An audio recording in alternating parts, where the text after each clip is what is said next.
Армысыздар, қымбатты достар, сіздермен бірге мақсат. Мен YouTube каналыма қош келдіңіздер, достар. Алдыңғы бейнероликтердің бірінде біз сіздерге ұмай бағдарламасының жаңа шарттарын ұсынған болатынбыз. Енді сол жаңа шарттардың өзіне кішігірім өзгертулер енгізілді.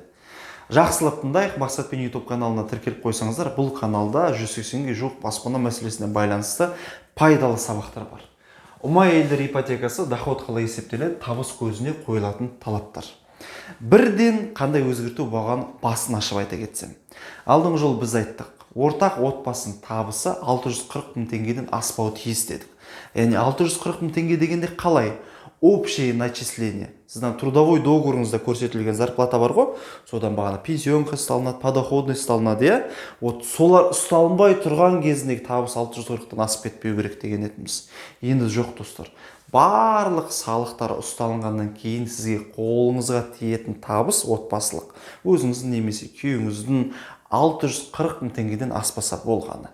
Осы бейнелерді көріп отқан көптеген жандар ойлауы мүмкін, мақсат не айтып отыр?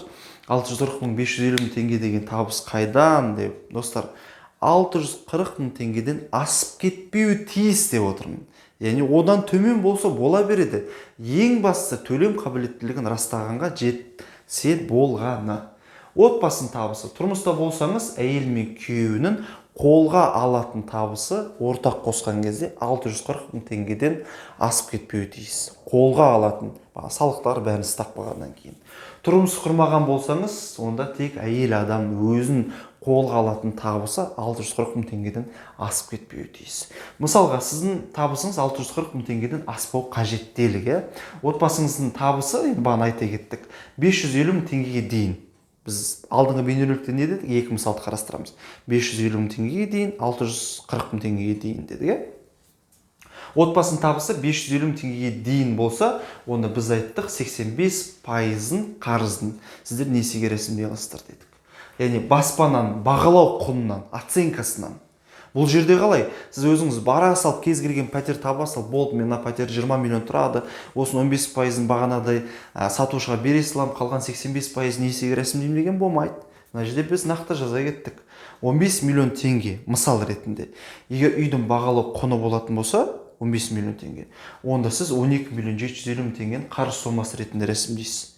15%-ын 2 миллион 250 мың теңгені сатушыға бересіз қолына. Бірақ мына 15 миллион теңгені нақтылап алу үшін бірінші отбасы банкінің серіктес бағалау компаниясы өзінің бағалауын жүргізеді, независимый оценочный компания. Одан кейін отбасы банк тексереді. Содан кейін ғана барып сіз бағана үйді сатып отқан адамға айтсаңыз болады. Мінекей, қазір отбасы банк сенің үйіңді 15 миллион теңгеге бағалады. Мен саған 2 миллион 250-ді қазір қолма-қол ұстатамын. Біз договор купли-продажада солай көрсетеміз. Қалған 12 миллион 750 теңгені біз отбасы банк арқылы аударамыз деп.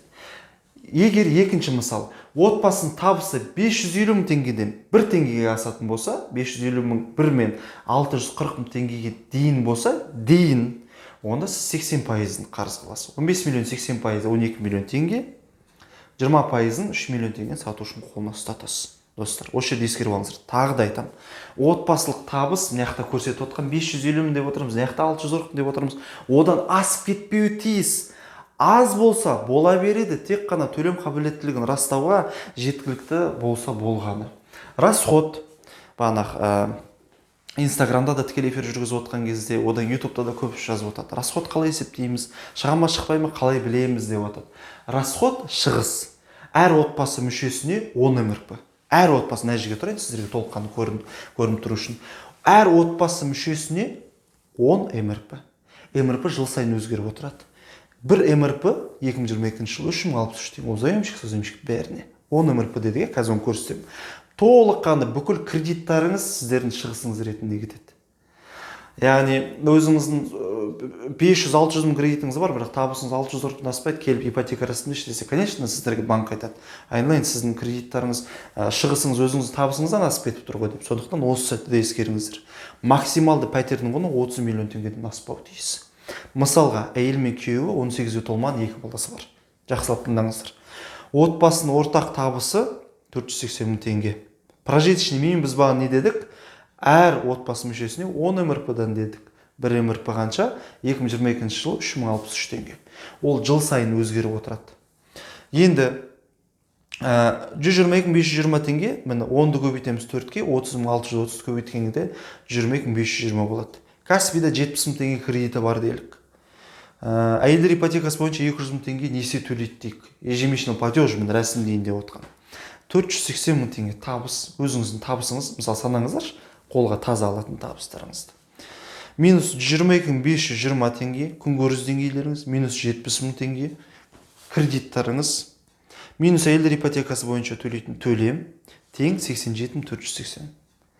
Мына жерде, бұл жерде көптеген мемлекеттік бағдарламаларға ұқсас 0 теңгеге дейін болса одобрение бере береді сізге. Егер минусқа кіріп кетесіздер ма, бітті, отқаз аласыздар. Қандай керемет, 0 теңгеге дейін. Мына жерде сіздерді астатық қалса, онда сіздер одобрение аласыздар. Сол достар, ұмай бағдарламасы негізгі өзгерістерін біз сіздерге жеткізе кеткіміз келген етін, тағы да тыңдап алыңыздар. Отбасылық табыс қолға алатын. Барлық бағанадай салықтарды ұсталғаннан кейін 640.000 теңгеден асып кетпеуі тиіс. Төмен болса бола береді, тек қана төлем қабілеттілігін растағанға жеткілікті болса болғаны.